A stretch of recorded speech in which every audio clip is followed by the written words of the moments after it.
This fundraiser will help you raise $5,050. You want to know how to do it? I'm going to get into the nitty-gritty of this fundraiser in this video today. What I'm going to talk about today is an envelope fundraiser, or sometimes it's referred to as a money wall. So I'm going to explain what it is. I'm going to show you how to do it. Then we're going to talk about the pros and the cons. I'm going to give you some alternatives if you want to mix it up. And then at the end of the video, there are some serious things you want to consider if this fundraiser is a good fit for your situation. I'm Tiffany with Gloss on the Budget. I teach people how to start nonprofits and raise money from the ground up. And I like to teach people how to fundraise and how to do it in a simple way. Now, the best way to fundraise, especially if you have a new nonprofit, is a peer-to-peer fundraising strategy.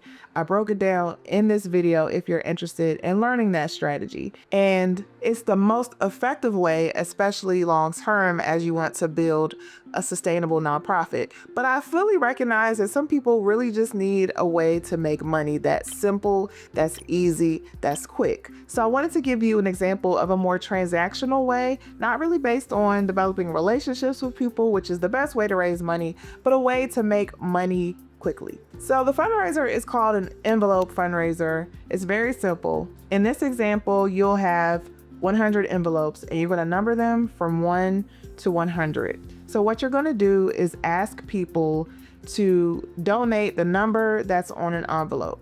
So usually the envelopes are on some kind of display board, and people can go up to the display board, pick the envelope that they choose, and they would donate that amount. The reason why I gave you that math in the beginning is because if every envelope is chosen, then you would actually raise $5,050. You'll get a $1 donation, you'll get a $2 donation, 3, 4, 5, you get the drift. And that's how you get to that guaranteed amount. So next I'm going to explain how you can execute this kind of fundraiser. Here are the materials that you need. You need 100 envelopes. You need a marker, so something that has thick writing where people can see from far away. You need something to glue the envelopes to, right? You need either tape or some kind of adhesive. You need some kind of display board or area where you can display and put all of the envelopes in one section together. And then you're going to need some kind of contraption, box, something where you can collect the money, where people can put whatever their donation is in the envelope and they submit that to you. So if you haven't figured it out already by the material list, this is what you got to do. You have to write 1 to 100 on each one of those envelopes, and then you can decorate your display board and elevate that somewhere, either on the wall or whatever makes sense for how you're trying to execute it. So you can do this in the context of different situations. So maybe you're having an event, a larger event, and the envelope fundraiser is a piece of the event. So you may be having a breakfast or a gala, and people during the gala can walk over to the wall and pick an envelope and then submit it before the end of the night. Sometimes people have an envelope fundraiser as the event. So you're setting this up and you're asking people and inviting them to come simply to donate. So you could have a public display and have people come by and select the envelope and submit it that way. Another way this is done is that the envelopes are just passed out. So they may not be displayed on some kind of display or on the wall, but you have the envelopes and people agree to an amount on the envelopes, or they agree to have a certain number of envelopes. You pass those out, and then there's a deadline where they have to submit those envelopes back to you. Sounds simple enough, right? So I want to talk about some pros and then also some cons to this fundraiser. So here's some reasons why it works so well. There's a guaranteed outcome. You know the amount that you're going to walk away from. Sometimes when you're doing an event and you know you want to raise $10,000, you don't know until the end of the day whether or not you're going to raise that amount. But the envelopes kind of make it more predictable for you. So you know that as long as every envelope is accounted for and people do what they're supposed to do, you're going to probably get that amount. So that assurance is really helpful for people who are anxious about their fundraising. The other nice thing about it is that people can choose based on their comfort level. And And it's not always on Front Street what they're giving, right? They can just take the envelope off the wall, but people don't know if it was you who took that particular envelope. So maybe you can only do $10, or maybe you can do more than that, but you take the $100 envelope and you put whatever you want in that envelope. It gives a certain amount of control to the donor, and it helps them feel like they're in the driver's seat. They're in kind of control of their decision. The visual aspect of this is really great because as you see more and more envelopes disappearing off the wall, it can motivate people. It's kind of like when you're paying off debt. When you have a lot of debt and you're like, I don't know how to pay this off, but then you see it come down over time, you get excited. It's kind of the same kind of thing. As you see more and more envelopes disappearing from the wall, you get excited. And I'm the type of person, I probably will donate several times because I want to see that wall emptied. And a lot of people are like that. A lot of people have that competitive spirit. The other great thing about this is that it's a low cost to implement. Now, it depends on where you're doing this. You may have to pay for a space, or you may have to use your time and energy to man the board or watch the wall. But in terms of having to pay for materials, it's not a lot that you have to pay for. You just got to get markers and envelopes. And for a lot of people, they already had that sitting around. And with the display board, it's not that much money to get some kind of backer board or poster board and then have people decorate it however you want to. It's really simple. A lot of schools do this and it's really effective. The other great thing about this is that it's repeatable. So sometimes you feel a little nervous about asking donors for money over and over again, but because this is kind of included in an activity and people get excited about it, this is something that you can repeat and you can do over and over again. And it won't feel like, at least on your end, that you keep going back to the same people asking for more and more money. Here's some cons to this particular fundraiser. If you're doing this in a physical space, you're kind of limited to who's in the room. So if you don't get enough people to see the display, or if you're not able to attract enough people to actually experience the envelope fundraiser, then you may not be able to reach your goals. So it really is dependent on your ability to get people to have eyes on your display. The other disadvantage to this is that you're dealing with cash. And some people may see this as an advantage or disadvantage. A lot of people don't carry around cash anymore, so you have to understand your audience. And also, there's some risk at collecting cash, especially if you are in a public place. You just got to be mindful of that. And you need to make sure you have clear procedures on who's actually collecting the money and who's accounting for that money. So there's nothing that gets lost in translation or lost from being transported from one place to another. Here's some different ways you can mix this up, okay? So you don't have to do it the way I explained it. There are so many different ways you can make this work for you. So let's talk about a few of those ways. Instead of doing an envelope for every number up to the number 100, you don't have to do that. Maybe you can do several envelopes with 5, 10, 25, those increments, right? And you just make sure you do the math to make sure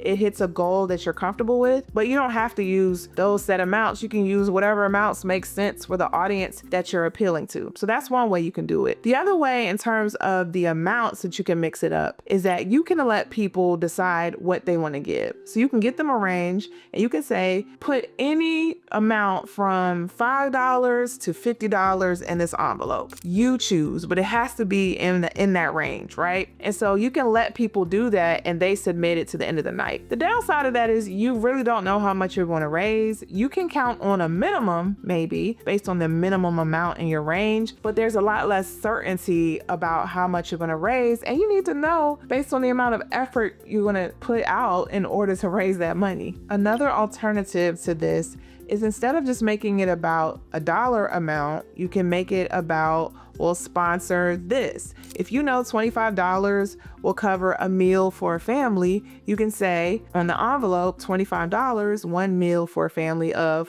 4. Or if you know $50 will provide a school outfit for a child, you can say $50, one school outfit. And people love feeling like they're contributing to actual people, actual human situations. So that's a great way to make it more personal for folks, because they feel like, yeah, yeah, I'm giving this $50 and I know exactly where it's going. Another way you can spend this is to use it as a peer-to-peer fundraiser. So a peer-to-peer fundraiser is just when you have other people raise money for your organization on your behalf. So what you can do is you can set aside a certain number of envelopes, and people you identify as your ambassadors or as your fundraisers get a set number of envelopes, or they have a set amount that they need to bring back in their envelopes. So they have a week or they have 2 weeks, and they have to come back with that amount. Now, it doesn't matter who they get it from or how they get it, as long as it's legal though.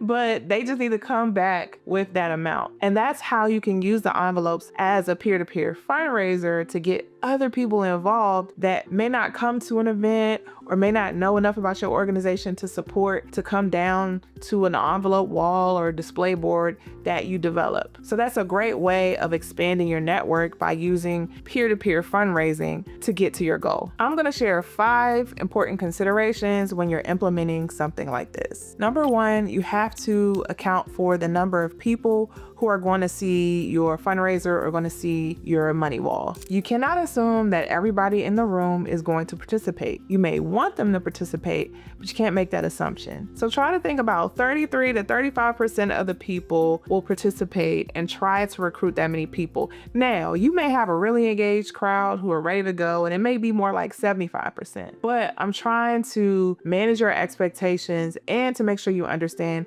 that just because someone is there or somebody is even committed to your mission, it doesn't mean they're going to participate or they're able to participate in that moment. So just account for having more people in the room or exposed to your money wall than you need to actually donate for your goal. The second thing you need to remember is, because the way I explained it, it's more of an in-person type of thing, it's not necessarily virtual, then you're really limited by people who can access you geographically. When you are doing peer-to-peer fundraising or when you're doing other types of virtual online fundraising, you can tap into people from other areas to support your mission, and it can help grow your mission. But this is really limited to people who can actually get to you and people who are in your local area. Now, that's not a bad thing, because you really do need to build deeper relationships with people where you live. And the more you can get your name out there, the more you're exposed to more people, the more people know about your mission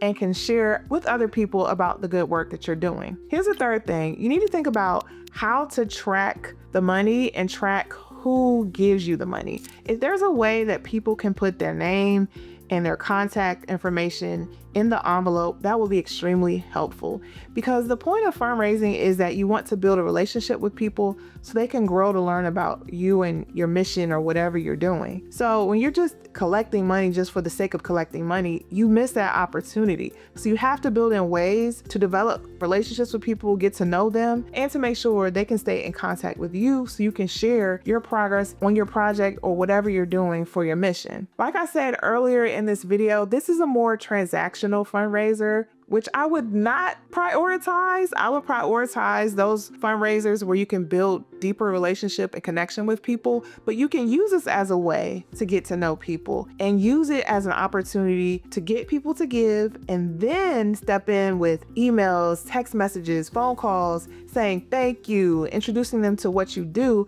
so people can see the bigger picture. Because when it's all about kind of the gimmick of giving money, then people lose sight of why they're giving money. So you have to always think about how to incorporate those mission moments. And I also want you to think about how you're going to track the money for donation receipts and things like that. Usually when people do fundraisers like this, they don't care to do the tracking, or if somebody's just giving $5, you're not required to give a donation receipt, but it might be worth it in your process as a way to keep in contact with people, to issue receipts and to do things like that so you can maintain that relationship. Number 4, I want you to think about the timing. So with a money wall, usually if you're doing an event, it's like a 1-day event or it's like a 4-hour event, right? And people have time within that event to donate. And I would really recommend that you limit the time that you give, because the more time you give people, the more time they have to hem and haw and to actually not show up or not follow through with the promise of the the envelope. So you don't want people to take the envelope and walk away and forget. You need some way to build that momentum so people come back or people donate right then and there. I've seen some examples where people do it over the weekend, where people take the envelope and they can bring it back. Let me just say this. If it's strangers doing this, then I wouldn't trust that. If it's strangers that you're depending on to give to you, then I would have a more limited time. If it's people that you know, you already have a relationship with, you have contact information for, then you could probably give more wiggle room, but I still wouldn't give a whole lot of time. The most time that I would give to people would be from a few weeks, maybe to 30 days if it's a larger goal, and that's around the peer-to-peer strategy. So for example, if you have board members who have a set number of envelopes and they got to return the envelopes to you and they have to raise $1,000, well, they may want to talk to people and get all that money gathered and get that taken care of before they bring it back. The other thing that I didn't say about tracking is that if you have other people collecting cash for you, you got to be really careful about tracking that information and understanding who that money came from, especially if people are like cash apping your board members or they're sending them money. You don't want to get them in hot water if it's large amounts of money and the IRS sees that and the IRS thinks it's income for that person. So you also have to think about that when you're collecting cash and managing that. I talk a little bit more about this and the considerations of this in this video that I'm linking above. So make sure you watch that so you understand the implications of collecting money, especially through apps like Cash App, Venmo, and PayPal. And then the last thing I want you to consider is that the way you structure this, it may be considered as a raffle in your state. And this is state by state. So you have to look at your state regulations and your state rules, but it may qualify as an actual raffle, or there may be rules around how you do a certain kind of fundraiser like this, and you may not be allowed. There are some states that don't allow raffles, or you gotta wait like years before you can implement a raffle, or you have to be a certain kind of organization where you can be exempt. So just know the fundraising rules before you do something like this. Again, especially because you're dealing a lot in cash, so that you don't get yourself in hot water. And here's one thing I want you to remember. The best fundraising idea isn't about gimmicks and being the most creative. It really is about what makes sense related to your mission and how to appeal best to your audience or your donor. And I will stand by this till the end of time. The best way to raise money is just to ask people. You don't have to put a lot of bells and whistles on it. You just ask people, but you do have to have a compelling message when you do ask people. But if you do want to implement something like this, you want to get your feet wet with raising money and you need help with creating it, I did create a resource to help you implement an envelope fundraiser. So if you want to purchase that for a low price, just comment envelope and I will send you the link in the comments. If you need help with starting your nonprofit, visit me at bossonabudget.com for some free resources to help you get started. Thank you so much for watching, and I'll see you in the next video.